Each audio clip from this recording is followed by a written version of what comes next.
वाराणसी के अंदर 100 करोड़ रुपए लगाकर इस शिवलिंग को बनाया जा रहा है। इतना लंबा चौड़ा 100 फुट का शिवलिंग तैयार कर रहे हैं। इसकी वास्तविकता जानकर आपके होश उड़ जाएंगे। ये तो शंकर भगवान की मूत्र इंद्री है, शंकर भगवान की मूत्र इंद्री। अरे भगवान की लिंग की पूजा होती है या भगवान के चरण कमलों की पूजा होती है? इन पाखंडी गुरुओं ने तो सरकारों को भी नहीं छोड़ा, सरकारों को भी मूर्ख बनाकर रख दिया। अरे 100 करोड़ रुपए से तो किसी की सेवा हो सकती थी, गरीबों की, और शंकर भगवान की मूत्र इंद्री बनाकर तुम क्या फायदा ले लोगे? आइए आपको दिखाते हैं प्रमाण पवित्र शिव पुराण से। ये देखिए, ये है पवित्र शिव महापुराण, कोड नंबर 2224, द्वितीय खंड उत्तरार्ध। और ये कहां से प्रकाशित होती है? गीता प्रेस गोरखपुर से प्रकाशित होती है।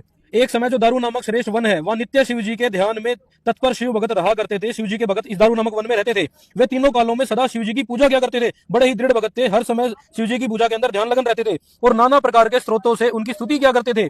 शिव ध्यान में मगन रहने वाले वे शिव भगत श्रेष्ठ ब्राह्मण किसी समय संविदा लेने के लिए वन में गए हुए थे और उनके पीछे घर, उनकी पत्नियां घर के अंदर अकेली थी। और वहां पर देखो कौन आ गया, वहां पर भगवान शंकर विकट रूप धारण कर वहां आए। विकट रूप धारण कर वे दिगंबर बिल्कुल नंगे आ गए। शंकर भगवान जी भस्म रूप भूषण से विभूषित तथा महातेजस्वी भगवान शंकर हाथ में अपने लिंग को धारण करके, अपनी मूत्र इंद्री को बिल्कुल नंगे शंकर जी वहां पर अपने हाथ में अपने लिंग को पकड़े हुए धारण कर विचित्र लीला करने लगे। उन्हें देखकर ऋषि पत्नियां अत्यंत भयभीत हो गई। कोई भी लेडीज डर जाएगी, घर के अंदर कोई पहलवान आदमी नंगा आ जाओ अपना लिंग पकड़ के, ऐसे शंकर भगवान अपना लिंग पकड़ के कति नंगे आगे बेशर्मों की तरह। और अन्य स्त्रियां विहल तथा आश्चर्यचकित होकर वहीं चली आई। और कुछ तो स्त्रियां परस्पर हाथ पकड़कर आलिंगन किया, कुछ स्त्रियां आपस में आलिंगन करके अत्यंत मोह विहल हो गई। कुछ तो ऐसी स्त्रियां थी जो शंकर जी से जाकर चिपट गई, उनसे आलिंगन करने लगी, नंगे शिव जी से उनके हाथ में लिंग पकड़े हुए को। इसी समय में जो पत्नियां नंगे भगवान शंकर के साथ में आलिंगन कर रही थी, उसी दौरान में वो ऋषिश्वर, उनके पतिदेव, वो सभी वहां आ गए। और वे इस आचरण को देखकर, इतने गंदे आचरण को देखकर बड़े दुखी हुए और बड़े क्रोध से व्याकुल हो गए। तब उन्होंने, ऋषियों ने शिव जी से कहा कि हे अवधूत, तुम वेद मार्ग को लोप करने वाले पापी, अवधूत तुम वेद मार्ग को लोप करने वाले पापी, यह विरुद्ध आचरण कर रहे हो, अतः तुम्हारा यह लिंग पृथ्वी पर गिर जाए। उसी क्षण शंकर जी का जो लिंग है वो पृथ्वी के ऊपर कटका पड़ गया। हे महर्षियों, उनके ऐसा कहने पर अद्भुत रूप वाले अवधूत वेशधारी शिव जी का लिंग शीघ्र ही पृथ्वी पर गिर पड़ा।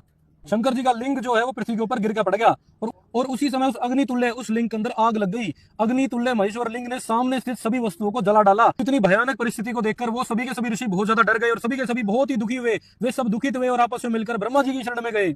अब ब्रह्मा जी ने उस जलते हुए शिवलिंग का एक समाधान बताया। देखिए कितना बेहुदा समाधान बताया ब्रह्मा जी ने। ब्रह्मा जी बोले, हे देवताओं, आप लोग देवी पार्वती की आराधना करके उन शिवा से प्रार्थना कीजिए, यदि वे योनि रूप में हो जाए, यदि पार्वती जी योनि का रूप बना ले और उसमें इस लिंग को, इस मूत्र इंद्री को धारण कर ले, तो वह शिवलिंग स्थिर हो जाएगा। अब देखा आपने कितनी बेशर्म और कितनी बेहुदी पूजा है शिवलिंग की। ये तो शिव जी की मूत्र इंद्री है। अरे भगवान के तो मुख कमल का ध्यान किया जाता है, अरे भगवान के तो चरण कमलों का ध्यान किया जाता है, अरे भगवान की मूत्र इंद्री का ध्यान करता है क्या कोई? इन पाखंडी गुरुओं ने बर्बाद करके रख रखी है हमारी हिंदुओं की भक्ति। आज के समय सिर्फ और सिर्फ संत रामपाल जी महाराज वास्तविक आदि सनातन धर्म की भक्ति प्रदान कर रहे हैं।